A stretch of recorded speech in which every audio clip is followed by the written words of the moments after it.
Hi, my name is MarQ Manner, and I'm the manager at Homer's Music, and we're going to talk about some of the new releases that are coming out this week on vinyl and some other stuff too.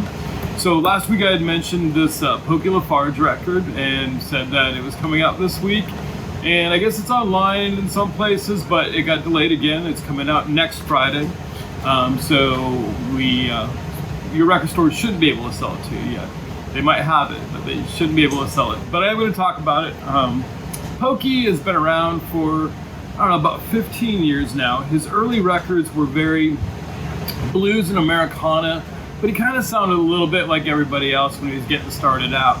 The last 5 records that he's done, it's not really a persona, although Pokey's not his real name, it's his nickname, but he's kind of embraced this persona, so to speak, or his personality, and really amped it up quite a bit. So his last few records are a lot more fun. It's very old-timey music. It's hooky, it's catchy. His live shows are very infectious. His albums are very infectious. He put out an album called Rock Bottom Rhapsody last year, and then he was going to tour on that, and then COVID scrapped the whole tour. And so now we have a record out again, even though it's been delayed. Because he spent that time writing a new record. So his last record was catchy, had some really good songs on it, and but it was a little bit melancholy, I guess, in the lyric department. This record is actually lyrically a little bit more happy. The album is not as immediate as the last record, but if you spend some time with it like I have, it's really going to pay off. It's probably his most mature record, though it's still fun. He's trying some different sounds, some different cultures even, different tempos. So if you're a fan, you're going to be a little bit surprised. It's still going to be Pokey, but it's got a little bit of a maturity to it. Highly recommend this record. Next we have James Blake, and so this record is called Friends That Broke Your Heart. So James, this is his 5th record. He started off, he's British, he started off as kind of a minimalist electronic artist. He had a song out called Willem Scream, which was his father's song. His father was in a prog rock band called Coliseum back in the 70s.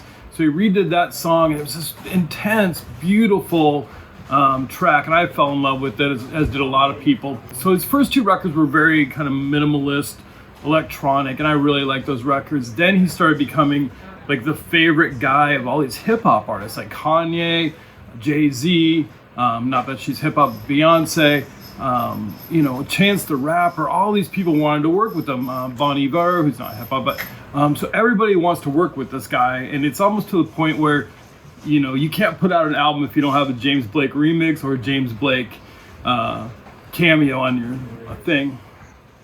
So he's kind of evolved into more of a neo-soul kind of singer, but he still has that minimalist electronic in the background. He's a producer. He's an artist. He's not quite mainstream yet, but his records, they go top 20. He's won a Grammy. He's won the Mercury Music Prize. His last record was very kind of hip-hop oriented. Not his music, but he had a lot of guests on it. This record, he doesn't have a lot of guests on it. He does have SZA on it and a couple artists that I'm not really familiar with, but it's mostly him, I know. It's mostly him, and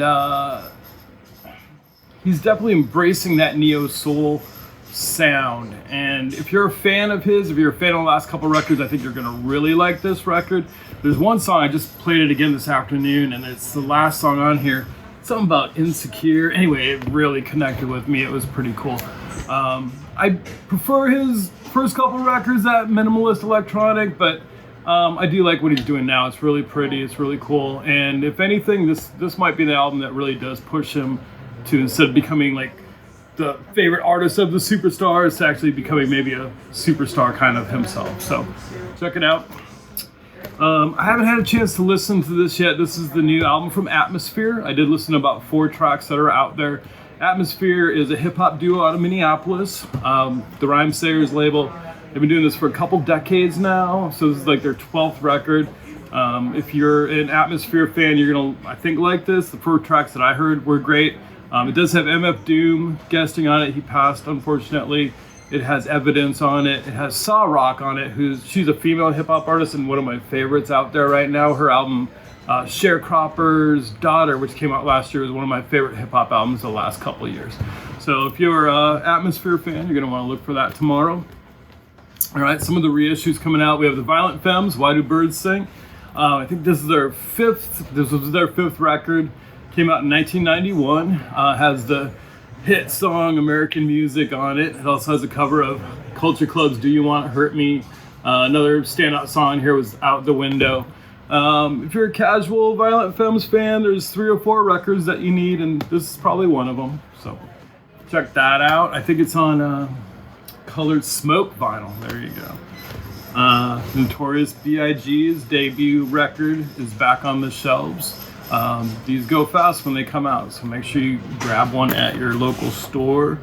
It's Rocktober, so they always reissue all these records on colored vinyl during Rocktober. This one is School of Rock, so the soundtrack is back out. It's got all your classic rock hits on it, The Doors, Zeppelin, Stevie Nicks. Of course, there's Darkness, though, and Black Keys, so some new artists on there.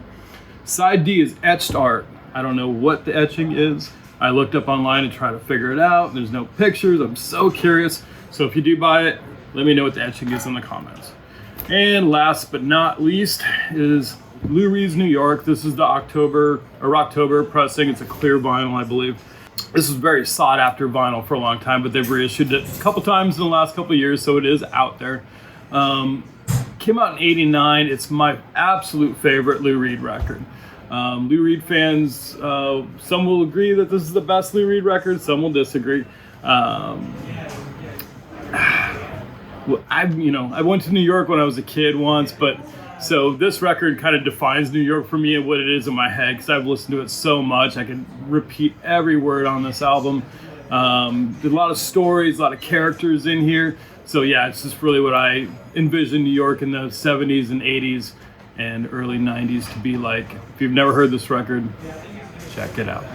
That's what I got for you this week.